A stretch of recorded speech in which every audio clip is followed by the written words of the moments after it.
দাদুরা বলতো এটা নাকি বকাসুরের ঠাঁই, রাত্রে হয়, যে আসবে সেই পাবে, আর কোনো সময় কিন্তু বলিদান হয় না। তো বন্ধুরা, এই মুহূর্তে আমরা চলে এসেছি বীরভূম জেলার একটি বহু প্রাচীন শিব মন্দিরে।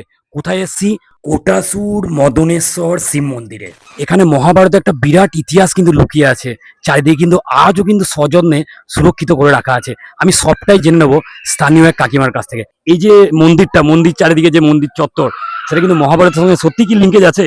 আমাদের এটা কথিত, মানে যুগ যুগ ধরে কথায় দাদুদের মারফত, তারপর আমরা এই বংশ পরম্পরায় বা আশেপাশে বয়স্ক ব্যক্তিদের কাছে দিয়েছি জানা। তো কাগজে কলমে কোথাও লেখা হয়নি, বা এখন অনেকে লিখেছে আছে, এখন মদনেশ্বর সম্পর্কে অনেকে লিখেছেন, কিন্তু আমরা দাদুদের মুখ থেকেই শুনে এসেছি এখানে নাকি পঞ্চপাণ্ডবরা বসবাস করেছিলেন, কিছুদিন করেছিলেন, এবং বকাসুর নামে এক রাক্ষস ছিল, তাকে নাকি এইখানেই হত্যা করা হয়েছিল। এটা সামনে যে পুকুরটা দেখছেন, এই পুকুরটা হচ্ছে দেবকুণ্ড। এই দেবকুণ্ডতেই নাকি ফেলা হয়েছিল বলে গর্ত হয়ে গিয়ে এটা দেবকুণ্ড নামে পরিচিত হয়েছে। হ্যাঁ, এখনো তার নির্দিষ্ট মানে নিদর্শনগুলো যেগুলো আছে, সেটা যেমন এই যে কুন্তির প্রদীপ। আচ্ছা, এটা হচ্ছে কুন্তি প্রদীপ। হ্যাঁ, এটাকে বলছে কুন্তি প্রদীপ। এটা নাকি কুন্তি মা সন্ধ্যা দিতেন। এটাকে বলে বগরাক্ষসের হাঁটু। আচ্ছা, এইটা হ্যাঁ, এখানে আসুন। মানে এটাকে বলছে মালুই চাকি। আচ্ছা, হ্যাঁ, এটা বগরাক্ষসের মালুই চাকি। এইটা মানে এখনো কিন্তু মানে সযত্নে রাখা আছে, এখনো সযত্নে রাখা আছে। এবং আমরাও আগে আগে শুনেছি, যে জানি না এখন অনেক তলে ঢুকে গিয়েছে। আমরা ছোটতে লম্ফঝম্প করতাম চেপে, তখন তো এত জানতাম না। গ্রামের শেষ মাথায় এক পুকুরের পাড়ে আমরা সে বড় মানে এইরকমই প্রস্তর খণ্ড দেখেছিলাম। দাদুরা বলতো এটা নাকি বকাসুরের ঠাঁই, কিন্তু এখন সেটা কোথায় ঢুকে গিয়েছে সেটা এখন বলতে পারবো না। মাটির তলদেশ চলে গিয়েছে। তখন আমরা দেখেছি, এবং এখানেই হত্যা করা হয়েছিল, পঞ্চপাণ্ডব বাস করেছিল, দাদুদের মুখে যা শোনা হয় আর কি। নন্দী বাবাটা এখন আবার নতুন করে তৈরি করলেন। মঙ্গলচণ্ডীটা ওই মাঠে ছিল, ওখান থেকে আমাদের এখানে স্থাপন করা হয়েছে। আর এখানে দেখছে কালীটাও একটু পাশে ছিল, সেখান থেকেও নিয়ে এসে রাখা হয়েছে। এটা বাবা ভৈরবনাথটা এখানেই ছিল। হ্যাঁ, এখানেই আছে। আর পিছনে আছে, ওটা সামনে আছে মঙ্গলচণ্ডী। হ্যাঁ, ওটা মঙ্গলচণ্ডী। আর যখন পুজো পার্বণ হয় আমাদের চৈত্র মাসে, তখনই একমাত্র বলিদান হয়। সেই বলিদানটা আমাদের ওখানটাই হয়। হ্যাঁ, ওইখানে বলিদানটা হয় চৈত্র মাসে, ওটা আর কোনো সময় কিন্তু বলিদান হয় না। মন্দিরটা তার আগেই করা, তারপরে না, মানে হয়তো যখন পঞ্চপাণ্ডবরা এসেছিলেন তখন মন্দির ছিল না, তখন শুধু এই রকম ছিল।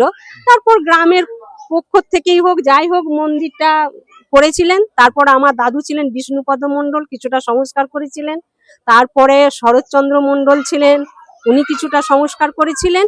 তারপর আস্তে আস্তে গ্রামের সব মিলে কমিটি একটা তৈরি করে আবার নতুন করে সংস্করণ করছেন। হ্যাঁ, তৃতীয় সংস্করণ হয়েছে। হ্যাঁ হ্যাঁ, আবার এইটা যে ভীম বকাসুরকে যে হত্যা করছে, এই মূর্তিটা আবার নতুন করে মানে তৈরি করে দেখানোর জন্য, ভালো লাগবে বা মানে সবাই দেখবে জানবে বলে এটা তৈরি করা হয়েছে। পরে যখন তৃতীয় সংস্করণ হয় তখন এটা।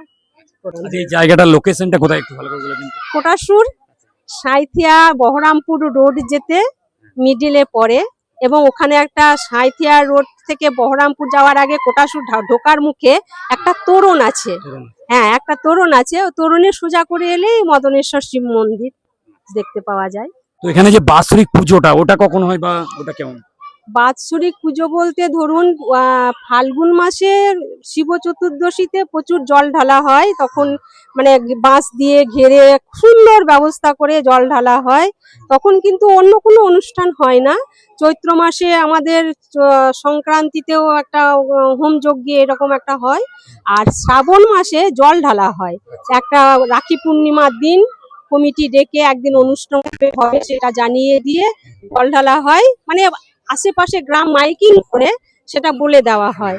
তারপর একটা দিন করা হয় যখন শ্রাবণ মাসে, সেটা খিচুড়ি ভোগ হয়, রাত্রে হয়, যে আসবে সেই পাবে। নিত্য পুজো তাহলে হয়? নিত্য পুজো প্রতিদিনই হয়, কিন্তু নিত্য ভোগের ব্যবস্থা নেই। আর একটা যেটা হয়, আমাদের কীর্তনটা সবে শুরু হয়েছে, বছর চারেক থেকে শুরু হয়েছে এবং কীর্তন করার জন্যই তো এই জায়গাটা বের করলো। হ্যাঁ, তো কীর্তনটা যখন হয় 3 দিন ব্যাপী কীর্তন হলো এবং শেষের দিন যে আসবে দুপুরে সেটা কীর্তন শোনার পর সবাই ভোগ পায়। সে যতজনই আসুক না কেন, যেখান থেকেই আসুক না কেন, সবাই ভোগ প্রসাদ গ্রহণ করে। বীরভূমের মানুষকে আসার জন্য এখানে কি বলবেন?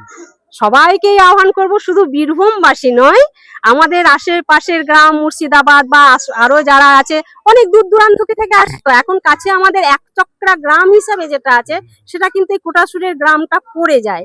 তার জন্য বীরচন্দ্রপুরে যখন কেউ আসেন তখন বীরচন্দ্রপুর থেকে প্রচুর প্রচুর গাড়ি আসে। সকলের মনোবাসনা পূর্ণ হয়। হ্যাঁ, নিশ্চয়ই হয়, তা নইলে পরে আসবেন কেন, এত লোকে লোকারণ্য হবেন কেন।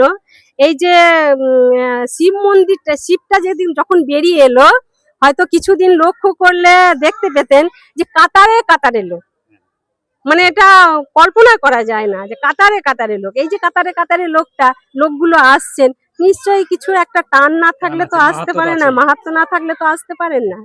তো কাকিমাকে অসংখ্য ধন্যবাদ। আমরা এখানকার জেনে নিলাম এখানে যে সমস্ত মূর্তিগুলো সে প্রাচীন মহাভারতের ইতিহাসের সময় থেকে সুরক্ষিত সংরক্ষিত করে রাখা আছে। তো বন্ধুরা, আর বিশেষ কিছু নয়, আপনারা অতি অবশ্যই এই দর্শনীয় গন্তব্যে পৌঁছে যাবেন। আর কমেন্ট সেকশনে লিখতে ভুলবেন না, হর হর মহাদেব।